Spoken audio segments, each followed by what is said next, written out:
Good morning mga ka-small wonders.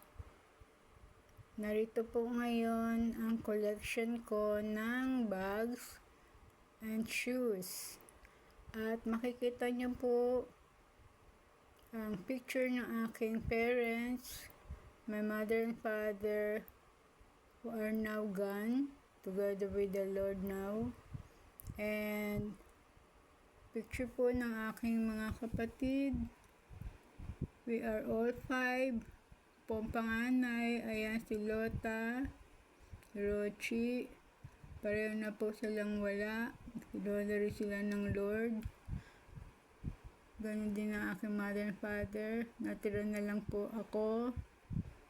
At saka, si Bubot, ang bunso, at si Christy. Okay.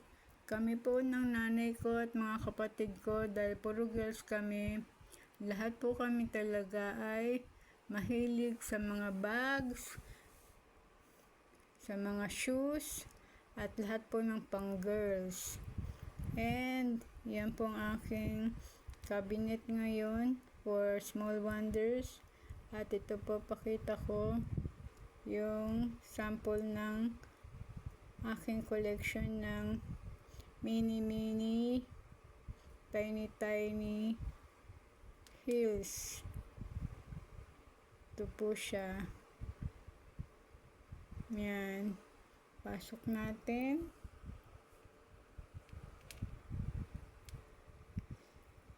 Talaga pong labor of love itong ginagawa natin. As you know, I'm already a widow. At napakarami pong pwedeng gawin sa buhay kaysa malungkot. Dapat enjoy lang natin ang life. Kung kayo po ay biyuda na rin, just enjoy life, move on. Hanap po kayo ng magpapasaya sa inyo basta hindi kasalanan. So again, maraming salamat po sa inyong pag-like at pag-subscribe.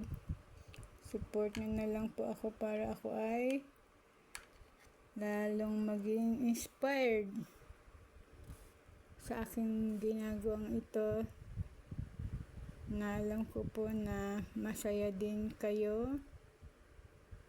At hindi lang po ito pambata, ito po ay pantanggal din ng stress, pampangiti sa mga tao.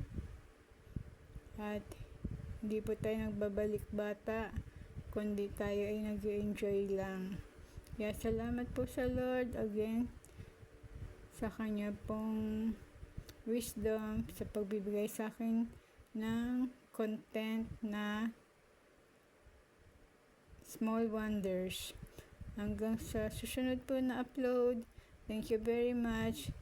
Keep on watching, liking, and please subscribe and comment. Thank you again. Good morning. Happy Sunday to everyone.